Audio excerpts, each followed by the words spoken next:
Temptations cut. What are you doing with your hair, bro? Damn, he ain't been right since Baylor. But yeah, man, thoughts on Lamar Jackson getting the nod? I just want to say to all these so-called journalists, pundits, and NFL people who swear Lamar Jackson was going to be nothing more than a receiver, go kill yourself. To add to that, I'm not booing me. I'm booing you. To add to that, honestly, because Josh Allen is looking like shredded ash out here, and getting himself killed. I mean, Josh Allen is really the running quarterback right now, the rookie runner right now. I said when he came out of Wyoming, he has a big arm, and that's about it. And he's athletic. But besides all that, and all he does is throw deep, and he misses on that. He's only completing like 52% of his passes, and he has 490 yards rushing. And everybody like the same way they treat Chicago's quarterback. What's his name? He played for North Carolina. Trubisky? Yeah, Mitch Trubisky. They act like he's just he has more rushing yards than Cam Newton, bruh. That's because they know Cam Newton. Like Bramani Jones is like, if his name was Hakeem Allen, defense would be like, yo, make sure Hakeem. Even if he was 295 pounds, make sure Hakeem don't get out the pocket. But because he's Josh Allen,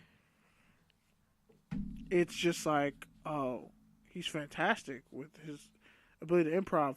I mean, that's kind of like Cameron Wentz too, and Drew Brees too.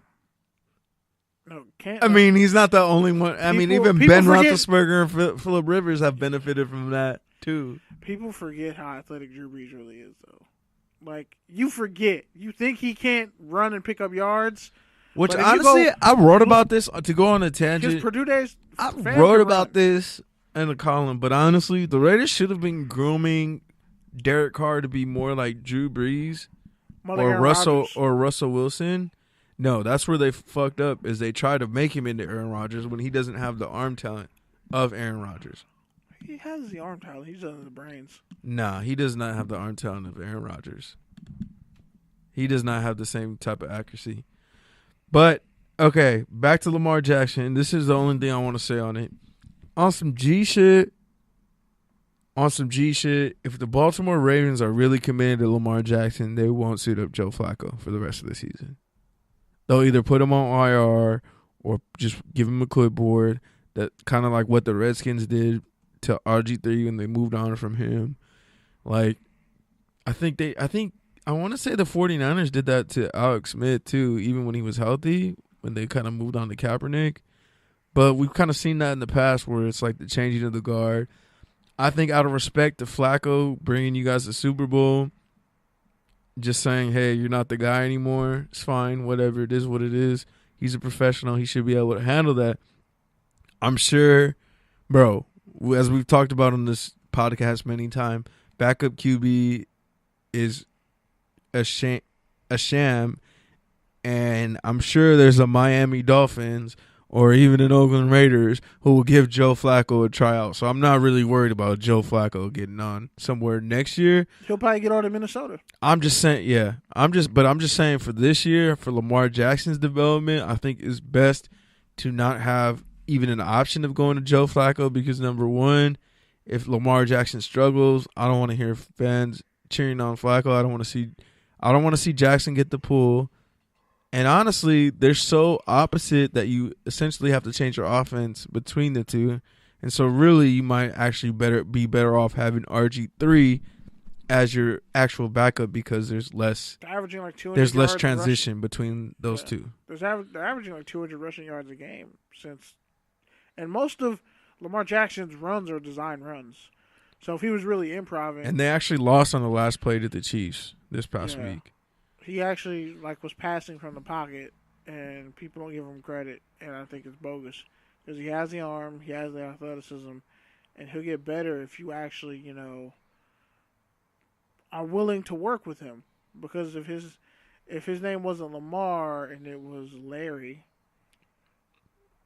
or I don't know, Tyler, or if he was just straight up white, because if he was just a straight up white dude. With that athleticism, they give him the Johnny Manziel excuse. They give him every chance to succeed, even though we know he's trash. Because Johnny Manziel was trash.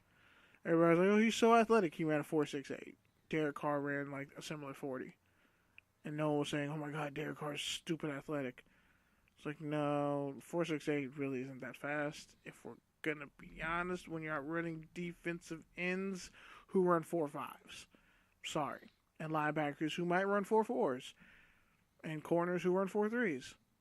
But when it comes down to it, yeah. Lamar Jackson is looking like he's going to be a thing of the future in Baltimore. While guys like Josh Allen are going to need an offensive line put in front of him, a coaching staff put in front of him so he can actually get better as a QB. And maybe some receiver talent. I don't think that hurts. Yeah, Robert Foster out of Alabama never played, but ran a 4.41, had like a 100-yard receiving game last week, and looks to be a foundational piece. But Josh Allen's running for his life, and eventually he's going to get hurt. You can't keep hurdling people at 6'6" with a rocket for an arm running a 4.7 or whatever his 40 was. Like, that's good that you're athletic, bro, but you can't read a defense, and you're inaccurate, even for a kid who can throw like 90 yards. All right, two things I want to bring up before I throw you the law for college football. So, the Seattle Seahawks essentially put their foot on the throat of the Vikings, as we talked about earlier on Monday night. And Frank Clark pretty much called out Richard Sherman, saying his era is over. You got any thoughts on that, KB? It's true. Their defense is playing really good, and I think it's top 10 close to it. Frank Clark is a great foundational piece. You got Raheem Green. Even though he's a free agent? Yeah, you got Raheem Green on the other side. You got Shaquille and Shaquem Griffin. Great corner, great young corner. And a good, fast young linebacker who, well, I think will. And all of this, you're forgetting the main. Bobby Wagner. Yeah, exactly. The heart and soul. By the way, the Raiders passed on Bobby Wagner, too. Passed on him. Just stone cold passed on him. And he ran like a low 4.5. The thing is, has a Hall of Fame resume. The thing is, the Seattle Seahawks, man, they took a huge risk these past 2 seasons in really moving over that old guard to the new guard. And honestly, they kind of did the same thing when Pete Carroll came in, and they kind of moved on from the Jim Moore era and moved on from Lofa Tatupu and those type of guys. So Pete Carroll, honestly, you know, I'm one of the few people that always stands for Pete Carroll because obviously we got the same initials. But besides that, and because you're PC, that's what I said. Yeah. You're saying because I'm politically correct, scumbag. No, I was gonna say something that was much more disrespectful, but I'll leave it alone. Yeah, you're PC. Point is, Pete Carroll deserves all the credit for really spearheading this rebuild and being probably one of the greatest coaches ever. As I've said multiple times. That's a goddamn lie. That's not a goddamn lie. He's the winningest coach in Seattle Seahawks history, but he's not one of the greatest coaches ever. Oh, because winning a Super Bowl in college, winning a national championship in college and winning a Super Bowl. And how many more championships it's so hard. Lose by losing on 4th and 1? Or That's anything true. in one? That's true. He should have 2 more. He should have 2 more. He probably would have never left at least 2 more. He would have never left USC had they beat Texas. At least 2 more. Bro, had they beat Texas, he would have never left USC. Had they beat Texas, had they left They Texas, still caught a charge. He was going to leave as soon as those charges came either way. It's easier when you beat Texas and win 3 straight national titles. It's easier. Say it's not. We always knew he wanted to go back to the NFL. He would have pulled. We always knew he wanted to go back to the NFL every year. It would have happened at some point. He would have pulled a Nick Saban, but he would have actually, been successful in the NFL. And imagine if Marshawn Lynch gets the ball and walks in the end zone and they win a Super Bowl. Changes everything. I don't disagree with you. Those things. I don't disagree with you. But regardless of that, that man still has 2 national championships. And a Super Bowl? Technically one. 1.5? 1.5? It was vacated. I thought you were talking about the LSU one. They never so beat technically he only has .1. They never beat Oklahoma, technically. He has a Orange Bowl victory and a couple of Rose Bowl victories. So technically he doesn't have a national championship. Technically, no. Sorry. You're a scumbag for bringing that up. Blame the NCAA. It ain't my fault. Last note on that same pettiness, Cam Jordan sent Cam Newton a broom because the Saints swept the Panthers this year. Or they're about to get swept. They're about to play the Panthers, and Cam thought it was disrespectful. He should have been like, I think your offensive line is disrespectful. I think your receiver's catch radius is disrespectful. And so now I give it to you. College football, you're up. All right, everybody. Okay. Now, I want everybody to remember something. Kyler Murray won the Heisman. But also remember that he's 5'9" and stupid fast and athletic and has a rocket front arm. But there are nickelbacks who would kill him in the NFL if they lined up a shot on him. Not including safeties, linebackers, defensive ends, nose tackles, and maybe a kicker or two, or a punter. I just really need people to understand that,